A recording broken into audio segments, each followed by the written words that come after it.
دوستو آج ٹائٹینک کے بارے میں جانتے ہیں۔ آخر ٹائٹینک فرعون کی طرح عبرت کا نشان کیوں بن گیا؟ فرعون نے تکبر کیا اور خدائی کا دعوے دار بن بیٹھا۔ کیا ٹائٹینک جہاز کے خالق نے بھی تکبر کیا تھا؟ اور کیا اسی وجہ سے سمندر کے 3000 فٹ کی گہرائی میں 1500 لوگوں کی لاشوں کا قبرستان بن گیا؟ آج اس ویڈیو میں اسی بارے میں جاننے کی کوشش کریں گے، تو آپ سے گزارش ہے کہ ویڈیو کو آخر تک ضرور دیکھیے گا۔ دوستو ٹائٹینک کے ساتھ ہونے والا حادثہ دنیا کے بڑے اور حیرت انگیز حادثوں میں شمار کیا جاتا ہے۔ اگر اس کو تاریخ کا ایک بڑا حادثہ کہا جائے تو کچھ غلط نہ ہوگا۔ اس شاندار اور اتنے بڑے جہاز کا اچانک ڈوب جانا ہر انسان کو حیرت میں مبتلا کر دیتا ہے۔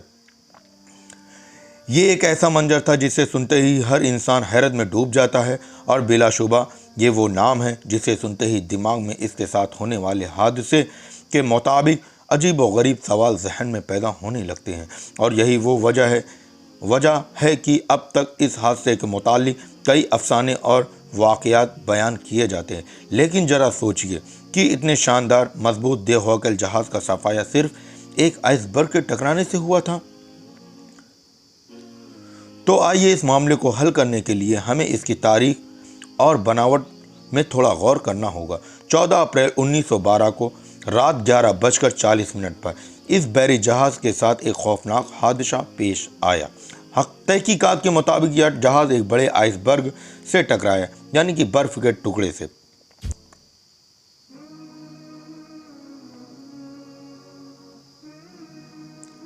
اس ٹکراؤ کے 3 گھنٹے بعد اس نے اپنے خاتمے کی طرف سفر شروع کر دیا، اور 15 اپریل 2:20 پر یہ جہاز اٹلانٹک اوشین میں مکمل طور پر غائب ہو گیا، جس پر تاریخ آج بھی حیرت کے سمندر میں غوطے کھاتے نظر آتی ہے۔ ناظرین، جہاز ڈوبتے سمے 1500 قیمتی جانیں بھی اپنے ساتھ لے گیا، جو اپنے حسین سفر پر روا دوا بہت سے خواب لیے ہوئے وہ لوگ پانی کی نظر ہو گئے۔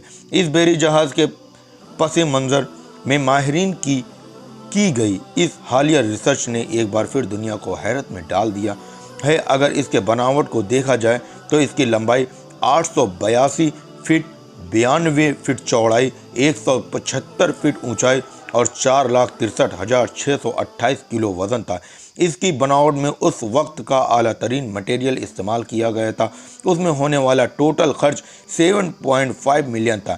اس کی تعمیر میں 3000 لوگوں نے حصہ لیا تھا، اور اس میں کام کرنے والے 6 دن مکمل جا کر اپنا کام مکمل کرتے تھے، لیکن اس کے باوجود اس کی تعمیر میں 26 مہینے یعنی 2 سال 2 مہینے لگ گئے، اور اس میں ہر طرح کی آسائش کا استعمال کیا گیا تھا۔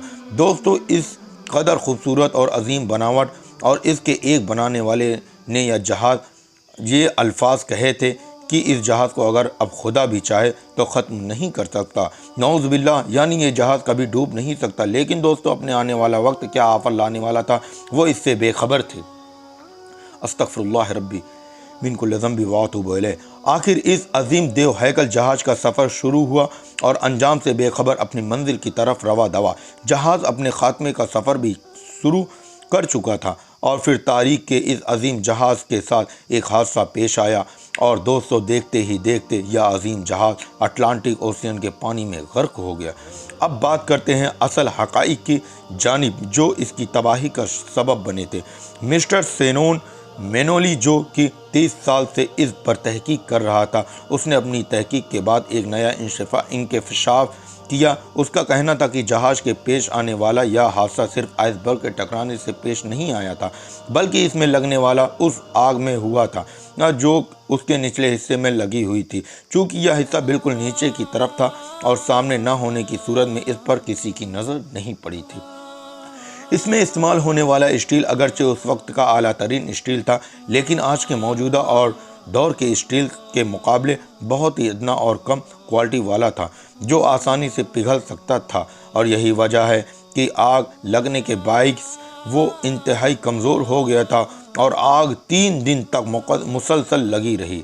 اور مزید حیرانی کی بات یہ تھی کہ ٹکرانے والا آئس برگ اسی طرح سوراخ سے ٹکرایا جہاں آگ لگی ہوئی تھی۔ دوستو، آپ اس کو قدرت کا فیصلہ کہیں یا پھر ان کی بدقسمتی کہ آگ کا لگنا اور اسی میں سوراخ ہو جانا، اور پھر اسی جگہ آئس برگ کا ٹکرا جانا، جس نے دنیا کو اس عظیم ساکار کو اپنے خاتمے کا سفر پر روا اور دوا کر دیا۔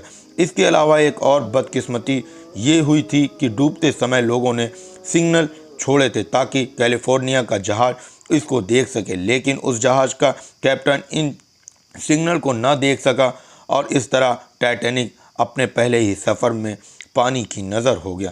ناظرین، انسان چاہے جتنی بھی کوشش کر لے کسی چیز کے مکمل کرنے کی، لیکن کوئی نہ کوئی کمی تو رہ جاتی ہے۔ انہوں نے تکبر کیا تھا کہ اس جہاز کو کوئی نہیں ڈبو سکتا، لہذا یہ تکبر ٹائٹینک کے ساتھ ہی پانی میں غرق ہو گیا۔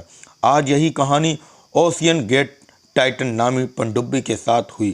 آپ سب نے سنا ہی ہوگا کہ دنیا کے 5 ارب پتی لوگوں سمیت 5 لوگ اس پنڈبی میں سوار ہو کر اسی ٹائٹینک جہاز کا ملبہ دیکھنے گئے اور اس پنڈبی کی رابطہ اچانک ختم ہو گیا اور یہ پنڈبی سمندر کی گہرائی میں کہیں کھو چکی تھی گئی۔ اب کچھ ہی گھنٹوں کے آکسیجن اس کے اندر موجود تھے اور آخر اس کی آکسیجن ختم ہو گئی اور یہ پنڈبی بھی ٹائٹینک جہاز کی طرح ہمیشہ کے لیے سمندر میں غرق ہو گئے۔ اس پنڈبی کو بنانے والی کمپنی نے کہا تھا کہ یہ پنڈبی ہر لحاظ سے محفوظ ہے اور کوئی طاقت اسے نہیں ڈبا سکتی۔